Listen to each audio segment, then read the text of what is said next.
The general mission of most public school programs is to require and ensure that our students are achieving academic excellence.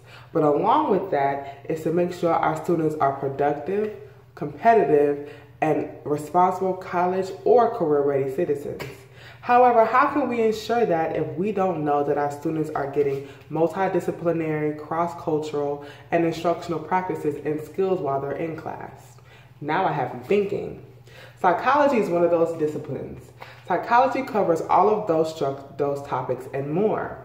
However, I'm sure you're probably thinking, did I receive a class like that when I was a youth? Was there a topic that was required for me to take before I graduated that really prepared me for the real work world or college? Pretty sure there wasn't. I was a psychology major in college, and I believe that psychology should be a mandatory course before graduating from high school. Why, you ask? It's pretty common knowledge, it's a conception, and people think that psychology isn't a very valuable subject to learn. However, I'm here to advocate for psychology, and that because it has so many subtopics, psychology can be something that is useful in everyday life. From behavioral to social to experimental to cognitive to developmental to a ton of subtopics, psychology is a huge umbrella that is not only useful for academics but also for regular life. Necessitating that psychology is a subject that will benefit our youth not only while in school but afterwards with general life skills is the mindset that I implore you to assume. Why? It's because after listening, I hope your takeaway is that advocating for mandatory psychology instruction in any capacity is what I would want you to present to school boards, to other similar teachers, parents, and students alike. However, this is what you should take away from our speech today and what will get you up on your feet inquiring about psychology and how it can benefit our students for efficiency and confidence.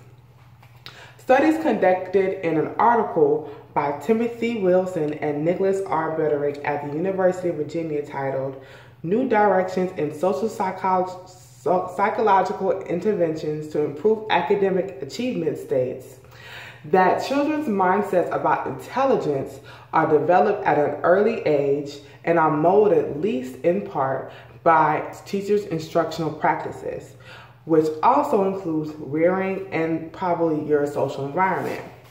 However, this statement alone shows that students get their sense of intelligence not only from their environment and their family, but from instructional practices of teachers teaching psychology. However, if they're not exposed to psychology in any fashion, how can they develop this confidence about their own intelligence? Students also become subject to certain academic construals, such as stereotype theory, learned helplessness, and social identity theory.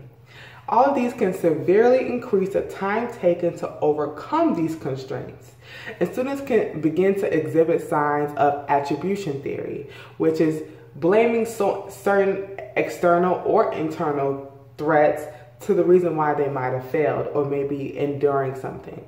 The most common is internal attribution, such as personality traits, intelligence level, or demographics, and they use this and also can create a gateway to suffer from stereotype threat, which is defined as individuals that are faced with the risk of upholding a negative stereotype about their subgroup based on their actions. This definition, determined by Brain Drain, an article by James A. Grant at the University of Maryland.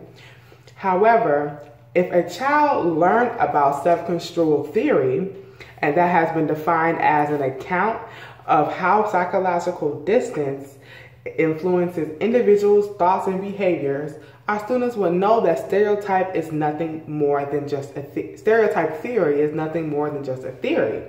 It's something that you do not have to fall victim to. Just because you or I are a female does not mean I cannot go to college and be a math major, which is assume that females are not good at math. Or just because your parents did not graduate from high school does not mean you have to model learned helplessness, an action that can be reversed with a conscious effort against it. However, if a student is not exposed to this information and these psychological, social, and developmental psychological concepts, how can they know that it's normal? And not only that it's normal, but that they can gain the strength or the confidence to overcome these constraints. Learning how to learn is also a key element in not only academics, but general life. Learning is a part of our daily activity, and if we teach our students not only how our brain conceptualizes things, but how it retains information, how it analyzes information, how it reasons, attention, all of this can increase a student's personal cognitive load and allow them to study more efficiently. Especially in the early college and late high school years where you're really learning your study habits, these things can come in handy. If you know that you're a certain type of learner and you learn visually, or you learn through auditorily, or you learn through tactile experiments in front of you, this can really increase your level of knowledge, but how easily you were able to retain knowledge.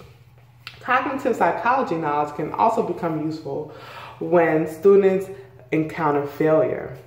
Cognitive psychology can teach our students that failure is normal, but overcoming failure is where the cognitive piece comes in. When it comes to failure avoidance, working and non-working memory, and cognitive development, which is the main topic discussed in cognitive psychology. Piaget, a renowned theorist and researcher in this industry, defines cognitive development as a progressive reorganization of a mental processes as a result of biological maturation and environmental experience. Children conduct an understanding of the world around them, then experience discrepancies from what they already know, what they discover in their environment.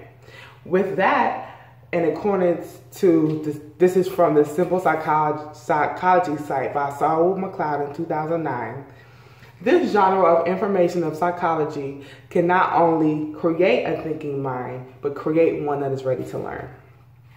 Finally, psychology can help students understand not only social behaviors, but habits of the people who are around them in groups.